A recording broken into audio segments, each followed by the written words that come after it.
Okay, Shabbos Shira. Now, it's brought down in Sfarim that those weeks that we give a nickname to Shabbos, it's not random, right? There are certain ones we don't call, Parshas Vayera, Shabbos Akeda, right? There's certain ones that are chosen, and that means that the Shabbos really enables you to connect to what's in there, and it's somewhat coming to life as we read it. So we have to try to see what's so special about this idea of Shira Sayom, meaning the following. Shvi Shel Pesach is a hard Yom Tov to wrap your head around, the seventh day of Pesach. It's this weird trajectory. We go and work like crazy to get ready for Pesach, which we really mean kind of getting ready for the Seder. Now that's the big thing, the Seder, two and Chutz La'aretz, that's your big peak. Then you have Chol HaMoed, right, where you try to amuse yourself and come up with more chametz-free, recipes. And then at the end, there's this thing, Shvi Shel Pesach, it's Yom Tov again. Why? So we say, there was the splitting of the sea then. Okay, but why did we need that? Meaning everything worked up to such a crescendo of the 10 makos and makos bechoros and going free, it seems like some strange, add on to the story that suddenly the music plays again and Paro comes after you. And then he gets beaten up again. Why? Why not just finish it? Well, obviously, there was something new and extra that was gained there that wasn't gained before. And the shira that was said after Kriyas Yamsuf couldn't have been said before. There's something very unique about it that Am Yisrael reached. And it's something that is an important gift to us that we're supposed to tap into every day. The parshas of Torah that we read every day are very few. Kriya Shema, we see why we read those 3 paragraphs of Shema. And the Gemara goes through a lot as to why particularly those Az Yoshir we read every day. We read that part of the Torah every day. We think, okay, it was a one-time event, it was nice, it was special. Every single day, Sunday, Monday, Tuesday, Wednesday, Thursday, Az Yoshir, Az Yoshir, Az Yoshir, every time. There's a fascinating medrash, the Sidur Shel Shabbos of Reb Chaim of Chernovitz brings it down. It says that with what schus did Hashem split the sea? With the schus that Am Yisrael will say Az Yoshir every day. Meaning that in certain ways, we are participating in that Kriyas Yamsuf every day when we say Shira Sayom. Let's try to explore a little bit what, why, and how that would be. So the Shem MiShmuel takes us with some questions to some very unique and strange things with Shira Sayom. I was trying to figure out which way to go, which one to start from. Let's start with this one. Az Yoshir. Okay? Az Yoshir, literally translated, then, right, he sang, or they sang. Az Yoshir Moshe Bnei Yisrael. We'll get to the he and they in a second.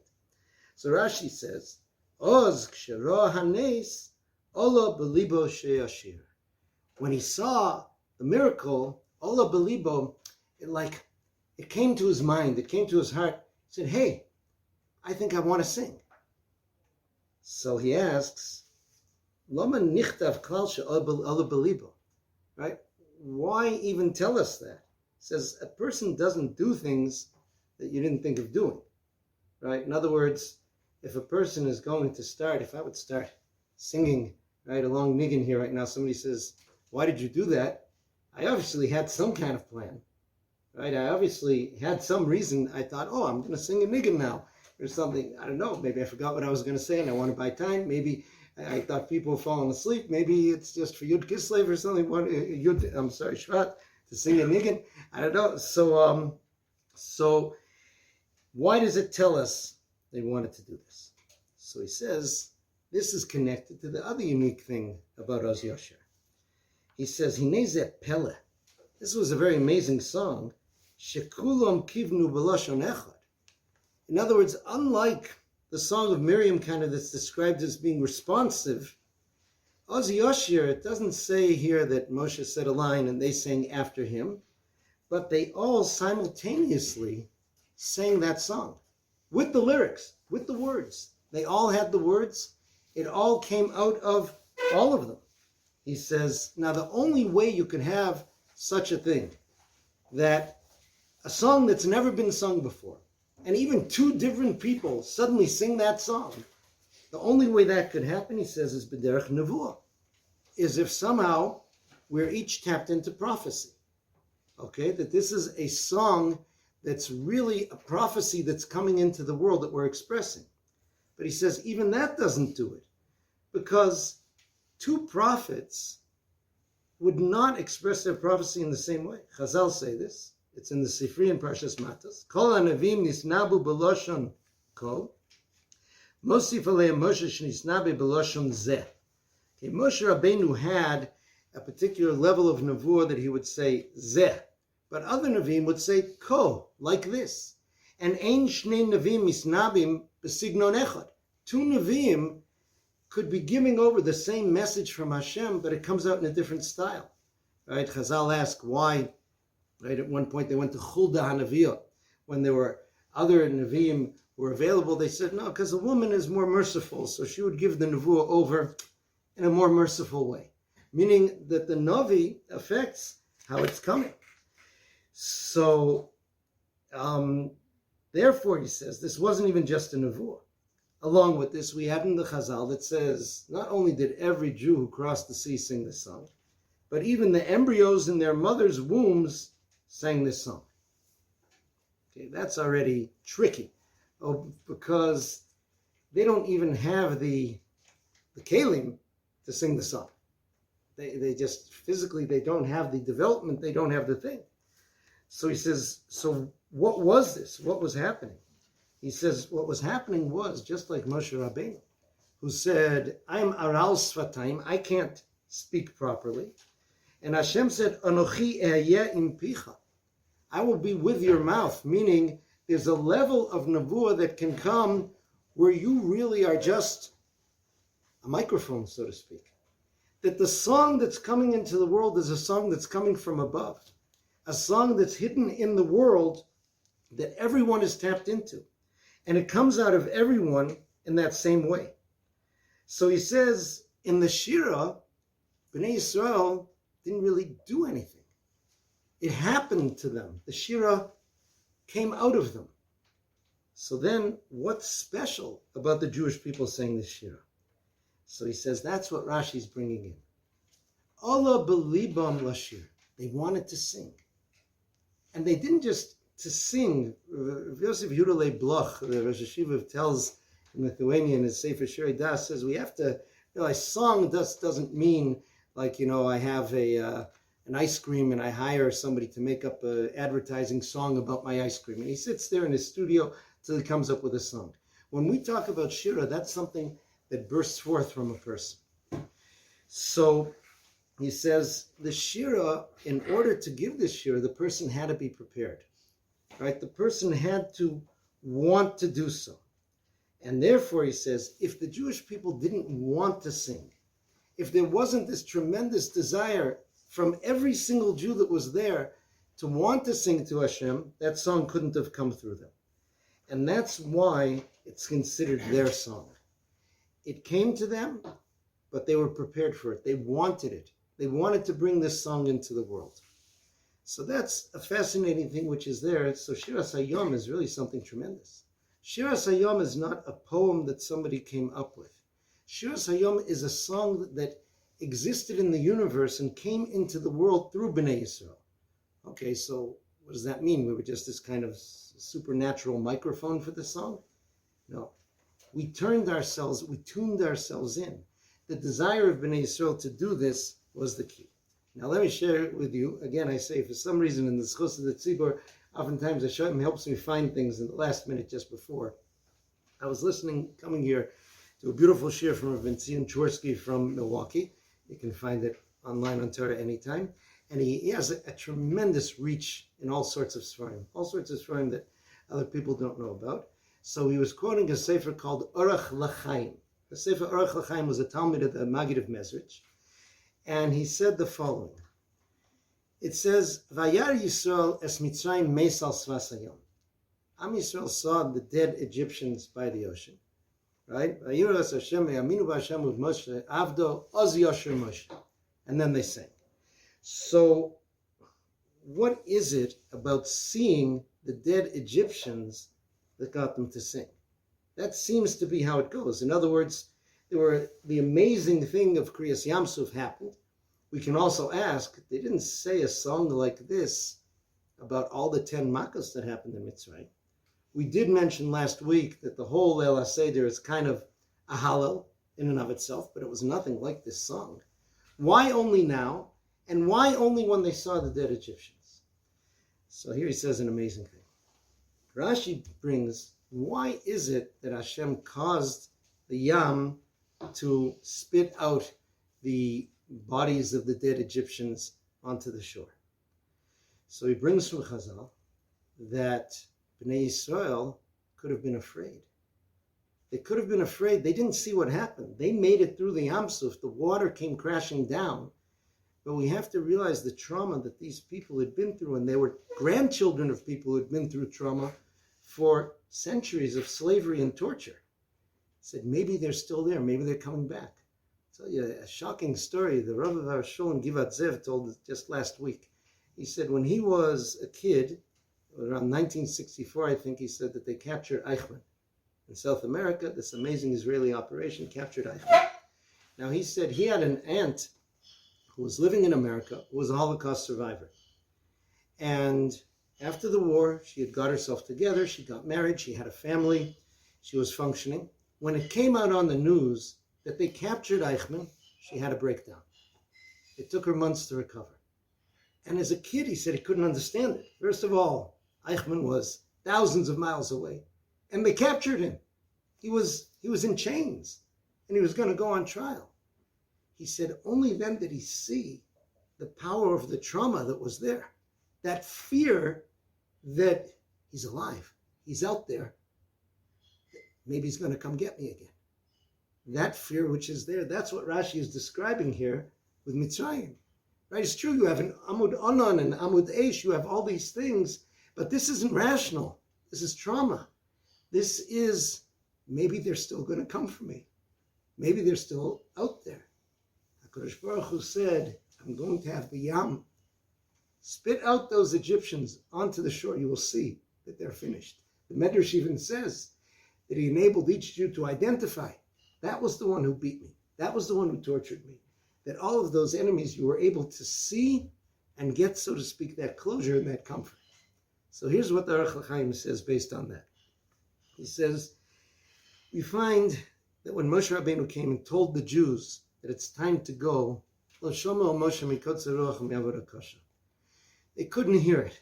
He says the Jews had become so distant from this concept of Hashem and Hashem caring for them and talking to them and wanting to take them out. It didn't speak to them. They had been living in a culture of a religion and of servitude and of difficulty. It was taken out of them. Again, as I said, when you look at communist Russia, it did not take that long for them to cause Jews to forget, till the young generation really didn't remember any of this. And it even got harder after Moshe Rabbeinu told them that you're going to go out. He said, this is what they thought in their minds.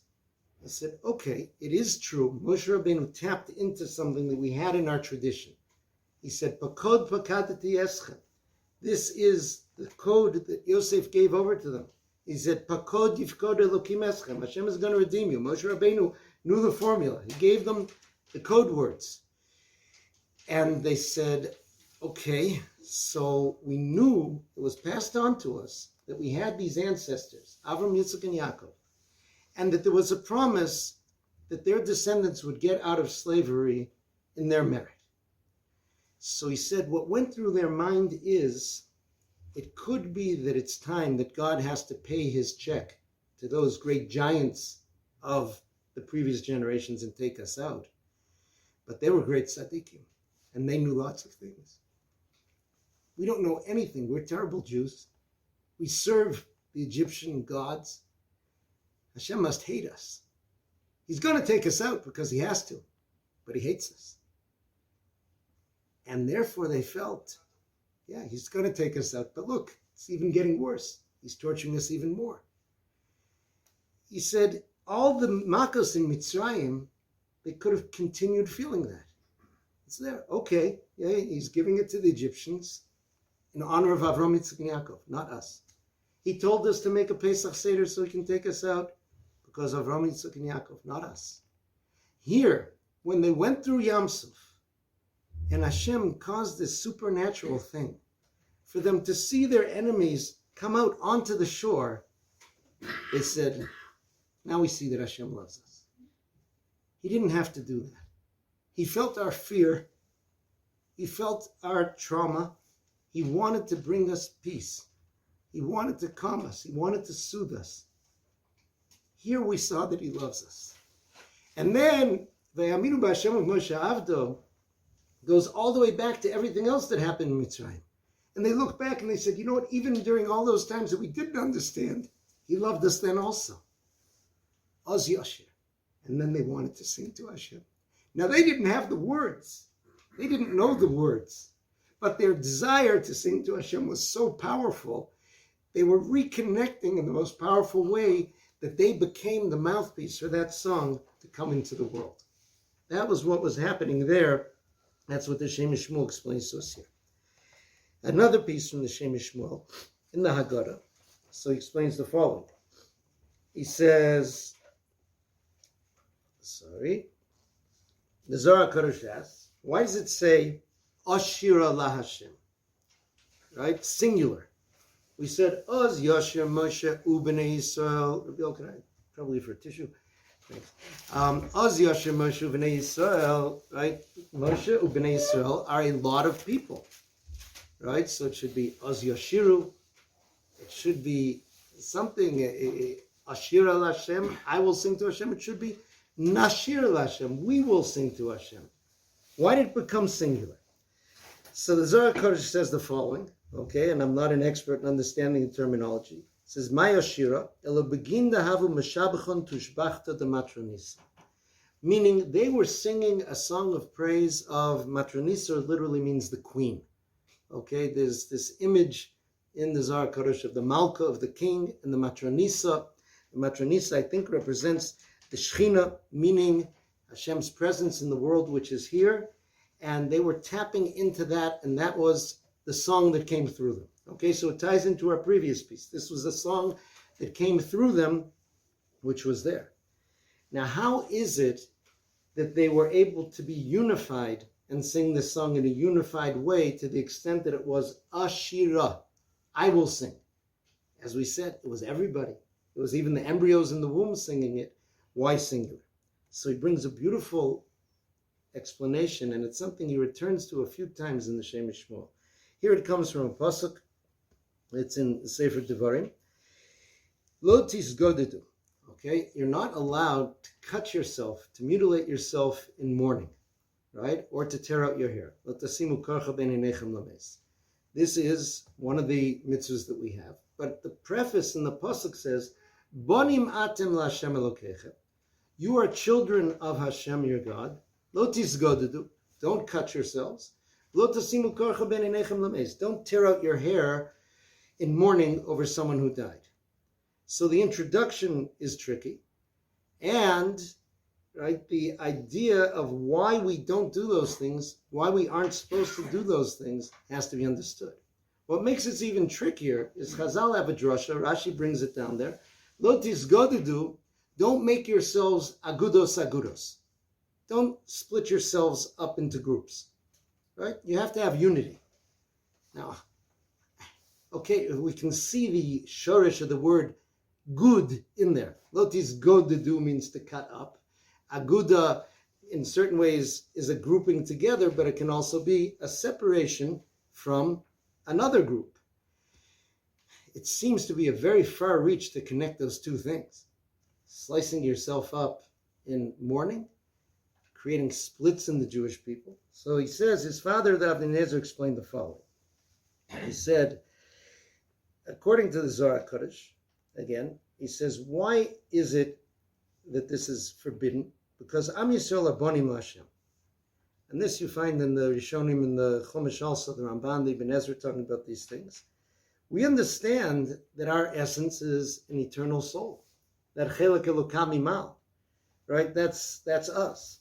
So therefore, ein hamisa aveda chas v'shalom behechvet. We don't view death as disappearance, as destruction, as nullification. The soul continues on. It changes from place to place. Okay, so therefore we mourn. The Ramban says when we cry in mourning, that's appropriate because you cry when you become distant from someone that you were closer to. We're not crying in despair that the person has disappeared or that the person no longer exists. They exist just in a different plane than the plane that we exist in. So he says, therefore, right, when it comes that we view the idea of death in that way, that a person goes, he says, la'almini loin shapirin, the person goes on to a higher and better world. So therefore, such despair, which comes to self-mutilation, shows that a person doesn't understand that at all. That's not for us. That's not our way of mourning. Now he says, what we said about the person continuing on and existing on, that is about the soul, about the nefesh. The body, we know what happens to a body. It's physical, biological matter, right? It goes and decomposes, right? That's what happens to it. And so therefore, it's true, the guf really does disappear, right? The guf totally disintegrates. But we don't get that upset over the disintegration of the body because the body is like, it's called a levush, a clothing, let's call it in our language like a car that the nefesh drives around in this world. And you don't spend your time crying over the car, right? If your friend, had a car and he sent it off to the junkyard, right? So you don't gather people around and cry and say hesped for the car, it was a good Chevy and it did these things and now it's parts and pieces, it's rusting away in the jack. We don't care so much. We treat it respectfully. Anything which Hashem gives us, we treat with respect, we use with respect, but that's not me. That was my car. Okay, so we are supposed to, the Torah is guiding us through that mitzvah of lotis godedu, of not cutting ourselves up, to pay attention as to who you are. That your identity is the identity of the nefesh. Okay, so the nefesh of Am Yisrael is all one. Okay, this is a tricky concept for us to try and grasp. Every Jew is simply another aspect, another cell in that body, which is Am Yisrael. Okay, so therefore, the nefesh of Am Yisrael is one entity, united. Okay, all connected. That's why things that happen to one Jew affect another Jew. They say, I think, different versions of the story.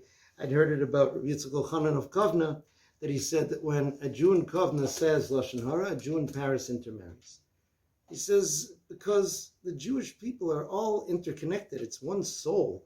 So just as if a person has an infection in his finger, he can get a fever, right, and get all hot in his head, and something else happens there. So too, what happens in this unified soul. What divides us? Our bodies. Okay, that's why we feel that we are different than somebody else, because we have a different goof.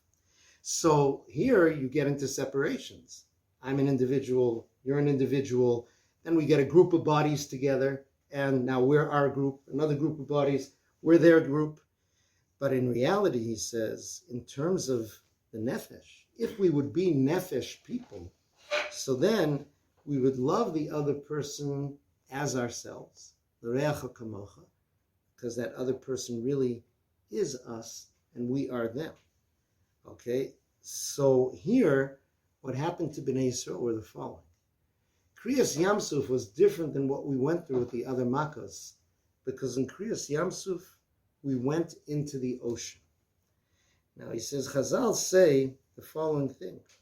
The creatures of the sea can't exist on the land. Creatures of the land can't exist in the sea. When Am Yisrael went into the sea, we entered a state of non-existence in terms of our physicality. Hashem kept us alive in there supernaturally, but we physically were not in a place where our bodies could survive. Therefore, he says, the bodies no longer separated us. Suddenly, every Jewish soul was able to connect to its source, which connects it to every other Jew which is there. And as we connected to that source that brought that song of us Yashir into the world, it was said as a singular because all of us did it, because all of us were connected to each other. Because the physicality at that moment was kind of set aside. And we were that neshama, which was there. So this is the amazing thing that happened. That deserves a yontiv in and of itself. That didn't happen on the way from Yetzias Mitzrayim. And the fact that Am Yisrael were able to connect to that source, to understand that about themselves, to want to sing a shira that would be one song of all of us together, that was something which is so powerful. It got put into our davening every day. Okay? And this is the Ish Echad, Belev Echad that we were able to have. That's why they were able to sing the song of the Shekhinah, so to speak, of Hashem's presence in this world, because He's present in all of us. And that song exists inside of all of us. And here everyone was able to release that song that's in them and to sing it to the world. Okay, so this is a beautiful and powerful aspect of Shira Sayom and of Shvi Shal Pesach, which is there. If Chazal told us we're supposed to say it every day, and we're supposed to say it b'simcha, right? So therefore, that shows that we are able to tap into it even now. Okay, that we're able to connect to that. And that's why we don't have such songs for every miraculous event in Jewish history put into our davening every day. This one is unique. This is the one that we're supposed to see and to connect to. Now, the second piece I want to look at is something that may make us feel a little bit uncomfortable about the first part. Individuality is very important to us. Right? In other words, here it's almost like downplayed. Why am I different from you? We got different bodies. Inside, we're really one. But we know that there's unique aspects of every neshama as well. Okay? We do know that there's the idea also in the body. We have different limbs. If we were just all one cell, we wouldn't be able to do much. Okay? We're all part of one body, but we're all different. Nonetheless, this body, I feel, is one. Okay, this is one item, one entity. I'll tell you an interesting, kind of strange thing. I read in my occasional reading of strange books, I don't even know how I got this one. Somebody showed it to me about this Israeli professor who traveled to Japan in order to study Zen archery. Okay, now, I'm not a big expert in this stuff at all. In Boston, where I grew up, there was a Zen school in Brighton, Massachusetts, and they would occasionally advertise these demonstrations they could do. So they could do things like you would have a student lie down on the ground with a watermelon on his stomach. The Zen master would blindfold himself, go running with a big sword, do a somersault in the air over the student, slice the watermelon without slicing the student. And I was told that good ones can do that with a tomato. That was still kind of amateurish. So what was going on? The basic theory that explained was the following. Look at this amazing thing that I can do. You see that? People who are listening can't see that. I have my eyes closed, and I'm able to move my finger to my nose, touching the tip of my nose each time without missing. That's amazing. Okay? How am I able to do that? Because somehow my body, my sense of body and self, or one piece of me is always aware of where the other piece is. I don't need to look in a mirror in order to spot and touch my nose. My finger knows where my nose is. My brain knows, can tell my finger where my nose is. It's all one. It's all connected. So apparently with that archery, what you're able to do is, by meditating or something, extend it so that the bow and arrow are like your finger and your nose, and the target is like your nose, and the arrow is like your finger, and you don't even have to aim. You don't have to think. You can just get it right in the bullseye right away. Okay? I don't know if it's an important skill to know, but this is the idea of the oneness, of the interconnection, but of different parts. And here comes this fabulous medrash, as quoted in a few places. The Psikta.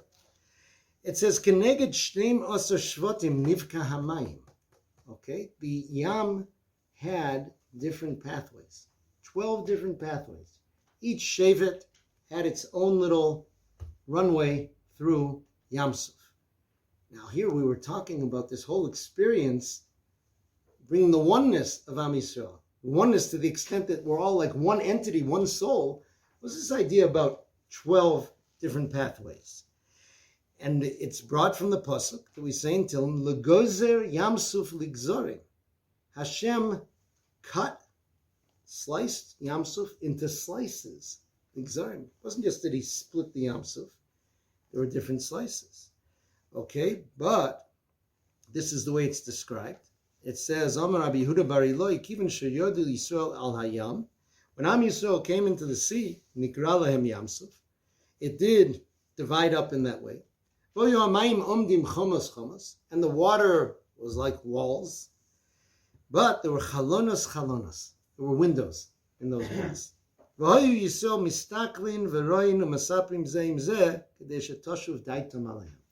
And the Jews were able to talk to each other in the windows. Like, somebody from Shevet Shimon is willing, listen, could you tell that guy from Reuven, I want to see him on the other side or something? And they're chatting and they're looking through and they're seeing each other going through. So this is very strange. On one hand, why did Hashem divide it up into the pathways if he wants to have windows and people to be able to see and communicate, and it's viewed as a positive thing for people to be able to connect with each other, right? On the other hand, right, so why is it we have that splitting? It obviously must do something. So what he's telling us is the following, and this is an important thing to see. The whole picture of 12 Shvatim, you have to realize 12 plus 1, right, especially when you split Menashe and Ephraim, is the gematria of Echad, of 1. 13 is the gematria of Echad. Am Yisrael are one people, but we have different pathways within that people. And those different pathways are important. So even though we're all one and all part of one, different people excel in different ways, in different approaches. And that is l'chatchila. That's part of who we are. And that's why sometimes something that excites one person doesn't excite the other person. And so it's been, HaKadosh Baruch Hu has given us tremendous variety in the world of Torah to enable the different people to find their track and to do this. So it was important that even though there are 12 pathways, and it's important for a person to find the pathway that is right for them, you must see the other pathways. You must be able to communicate and share and learn from the people in the other pathways. That's why we have those windows. Okay? I told the Rebbe once, illustrating this, said that when the Imri Emes, the Ger Rebbe, came to Eretz Yisrael, so he came here with 2 sons who escaped the Nazis. One son was already here, and his son, the Beis Yisrael, like soon after he got here, went off to the old city. And he asked him, what did you want in the old city? He says, well, I'd heard about this famous yeshiva of the Sfardim Mekubalim, Yeshivat Beit El, right, which is a very ancient and special yeshiva, so I wanted to check it out. And he said, well, what did you learn there? So he said, today I came back with the following. Esav said, right, he said, Haliteni no min ha'adom hazeh. Right, now it seems very strange. Esav, it was emphasized that Esav spoke in a pretty crude way. The word na, we always translate as please. Right, he said, please. Right, I remember my teacher, if you had her, Mrs. Cohen, in Maimonides, so I remember she would say, Haliteni no, so she would say, like with Rashi, open up the mouth, pour it in. That's not the way a Jew should eat. Right? So Haliteni, to pour, what's the no? What's the please? So he said, they taught me over there, you're forgetting that the word no in Hebrew also means raw. Okay? With the Korban Pesach, you're not allowed to eat it raw. Okay? No steak tartare for your Korban Pesach. It has to be bashel, or not bashel mevushal b'mayim, not even cooked in water. It has to be tzli esh. It has to be roasted. So it says, they said lentils, when you cook them, right? He says they don't stay red. They change color. He said, Haliteni no min ha'adom hazeh. The soup wasn't even cooked. He said, I want it now when it's raw, when it's still red. He said, that was something I didn't know. Probably they didn't even eat lentils in Poland, where he came from. And he was able to learn and to pick that up. Again, just one tiny thing of there, but that's the approach. A Jew is supposed to be able to stick his head in the window and want to go and to learn and to grow from all these different things. The Told the Rebbe in describing this, extended it a bit to the idea of marriage, right? Because Chazal say, "Kasher zivugan shel Yisrael ki kriyas yamsuf," that the mating of Bnei Yisrael, the pairing of Bnei Yisrael, getting that he and she together is as difficult as kriyas yamsuf. The idea of kriyas yamsuf is maintaining unity while maintaining difference. That's something which is very difficult. So he pointed out the following. The Chavetz Chaim explained, there's a very famous Chazal that everybody says over at Sheva Brachos and such. It says, Rabbi Akiva said, Ish ve'isha zachu shchina b'neim. A man and a woman, if they merit, the shchina is among them. Okay, because the word ish is aleph yud shin, so the yud is one letter of Hashem's name. Isha has the hey, that's another letter of Hashem's name. So if they're zoche, if they get together, right, so you have the shchina among them. Lo zachu, if they don't merit, and they don't have the shchina with them, ish ochaltam, fire devours them. Which again doesn't mean that they're going to be, fighting like cats and dogs necessarily, but the process of fire is the natural disintegration of things. Oxidization of metal is the same as fire. Even your apple turning brown, right, on the table is the same process as fire. It's going to fall apart. Now the Chavetz Chaim pointed out that what brings the Shechina are the two letters that are different. In other words, they have letters in common. I get an aleph, she's got an aleph. I get a shin, she's got a shin. That doesn't do it. I've got a yud, she's got a hey. Now, that's what can make it happen. It's particularly the joining of two people who are different. The Zohar Kodesh describes men and women as trei ifchayil, as two opposites, right? This concept of shalom bayit, right, which means the wholeness of the house. It doesn't mean that we say the same things all the time, right? It means that there's a wholeness of these two different aspects that come together. And if not, if it's all the same, so then the Shechina is not there. The Shechina is that which is brought into the world where two different people create a oneness. So this is what we find, what we can learn from Kriyas Yamsuf. Kriyas Yamsuf was a tremendous expression of Achdus. One song came out from everybody, because in reality we are one. And the Ish ve'isha are viewed as one entity, right? It says that the man is looking after that part of himself which he has lost, right? He's looking for that Aveda. And the work is creating that oneness, but it doesn't mean that they're going to be the same, right? If the man loses his individuality, the woman loses her individuality, and they just become this kind of bland repetition of each other, so then so much has got lost. In music as well, right? If we all get everybody here to sing the same note, it's a pretty boring song, right? If you have harmony, one person singing one way, another way, even the way a song goes, that there are ups and downs, there are changes of notes. Beauty in art, right? The picture of what you call, polar bear in a snowstorm or something, where you have a big white canvas. Not very exciting, right? You can have the little black nose, sticking out there. But when you have a canvas that has all the different colors contrasting and mixing, that's what creates beauty. So this is important to realize also in terms of Kriyas Yamsuf. Am Yisrael are one, and we have the ability to express our oneness when we're not cut up in the physical, caught up and cut up into differences between us. We're able to reach that song. It's a united song for all of us. Nonetheless, our individuality and the fact that if you have different groups that are not cut off from each other, don't cut off from each other. Keep the windows of communication open, cross-pollination, learning from each other. That's a big key. I'll just finish with an image. Alex reminded me, it was one of his favorites, about the world of bananas.